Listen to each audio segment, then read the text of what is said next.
I can jump right in. For me, it's just, there's just so much going on, and it's like, what is pertinent that I share, right? What's pertinent and what's not? What do I share that really, is valuable, and what's, do I just sit and listen? And so for me, that's what it is. So whatever is going on is pertinent, as long as I'm willing to look into it, Now, in general, everyone suffers from the same affliction as you do. Everyone. Everyone has this affliction of what they call their mind, which does not exist. It seems to exist. It's just a cloud, basically a cloud generated by fear. And that cloud generated by fear can be channeled into things that sometimes are very creative and very useful. But most of the time, they're very destructive. And all it does is just makes people miserable. And hate their life and hate others. It's the mechanism of hatred. Self-hatred. Self-avoidance. Self-loathing. What comes to mind for me right now is my experience of, talking to people and maybe them being disinterested, or feeling like I have to entertain a person, or I have to say something that, captures somebody else's attention, and that just if I feel like I don't have anything that is going to interest somebody else, then, I'm just afraid to speak.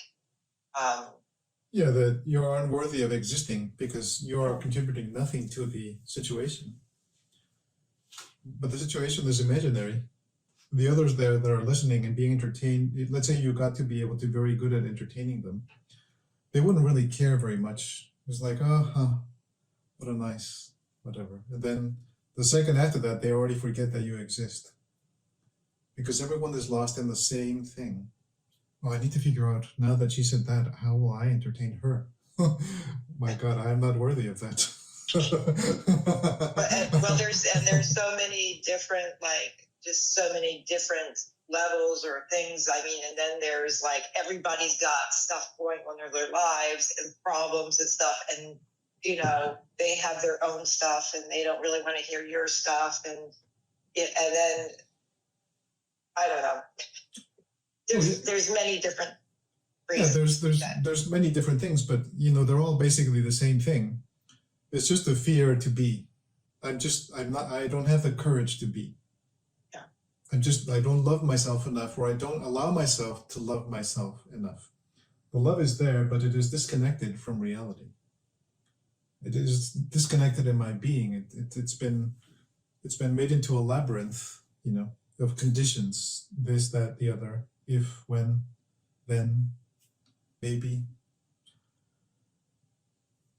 And this is, even people who they're very famous for being sages of enlightenment, they have the same problem. They're not really sages of enlightenment. They're just known by others as being sages of enlightenment.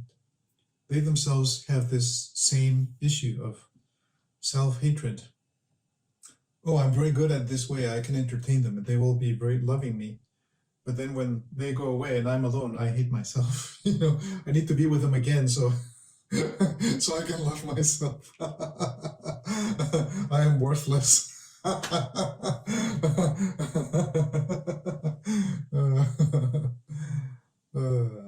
Knowing oneself requires simply stopping. That sounds very simple, not very easy. Stopping means recognizing that things are not stopped, the mechanisms are running, the so-called mind is just crazy, my emotions are all over the place, I'm full of constrictions and negative sensations and feelings and just horror, and it just keeps going. But what I'm saying is we could stop. But the only way to stop is to recognize that those things exist, that they are actually taking place. Most of us most humans anywhere, pretty much, I could go out right now on the street and ask pretty much everybody that would pass by, they say, "What, you are insane, you need to be committed immediately. You're unwell."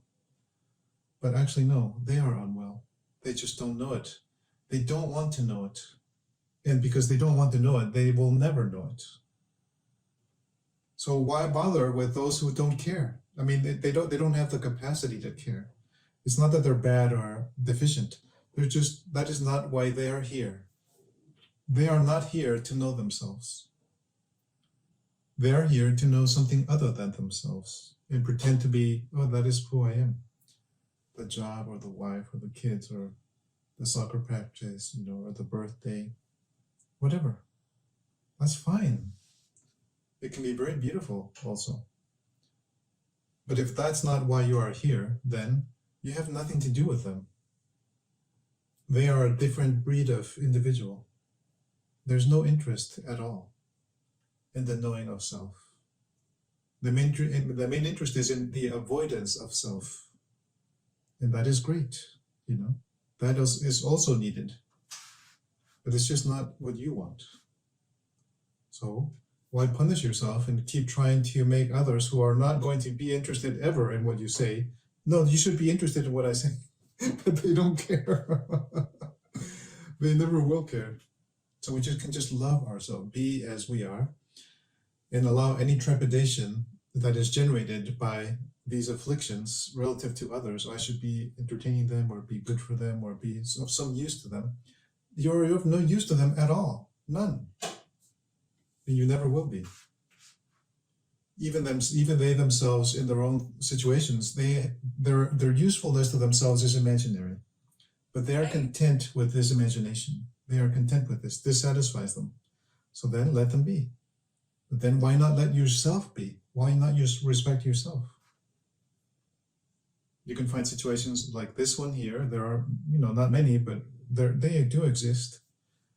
And you can begin to honor yourself more. And that is why I'm here every week.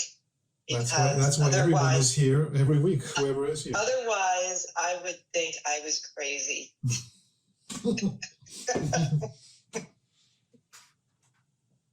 Craziness or sanity is just relative, To us, maybe to myself, everybody around, they're completely insane. What is going on? But they would maybe look at, if they even knew that I even existed, they would say like, oh, that fellow is insane. We need to do something about that. It's relative, you see. But the interest here is, can I honor myself and really be myself and be happy with myself? Honoring myself to the degree that I am self-sufficient in my loving of myself. I do not need anyone to love me because I love myself. I have noticed that I have experienced love in a much different way.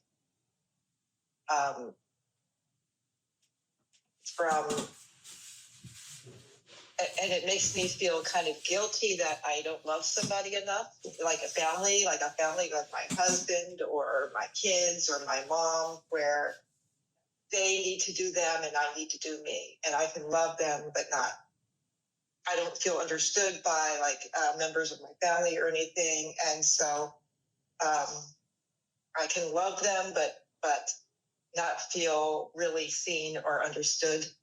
And I don't know, maybe it's just you grow up feeling like, well, this is what you should do if you love people, or if you love your family, then these are the things you need to do.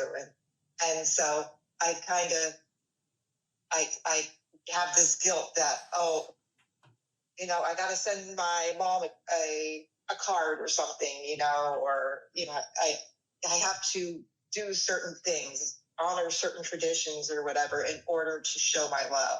Well, that last part can be it's a social lubricant, It makes sense to consider others as they wish, If you have the capacity to understand how they wish to be considered, then you do your best to do it. even though, you know, as you say, like, I don't really feel that kind of connection. You go through the motions, but you're not feeling it. Yeah, but hold on a second. Let's let's not forget about that little G word, the guilt.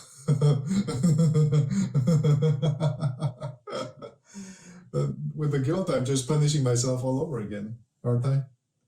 Oh, I'm so terrible. I'm bad. I need to punish myself. Just I'm bad if I don't do it, or I know, but just get rid of the guilt, but don't do it with guilt. If you can consider someone, like, I will not say names or anything, but you know, there's people in my life that this season I will consider them, because I know what they want, and I know how they function and how they are like to be treated, and so I will do my best, my utmost to please them. And yet I have nothing to do. Inwardly, I feel nothing, except the satisfaction of now connected to what was said before. And in whatever way they are open to receiving love, I will be there in the best way that I can. And that would please my heart, you know. But besides that, I have nothing to do with them. I do not consider them inwardly, only outwardly. And it pleases my heart. I understand that. I was thinking that, oh, what's wrong with me that I don't feel more about, you know, but the way you said it is perfect, and I understand that. There's nothing wrong. They are not wrong and you are not wrong.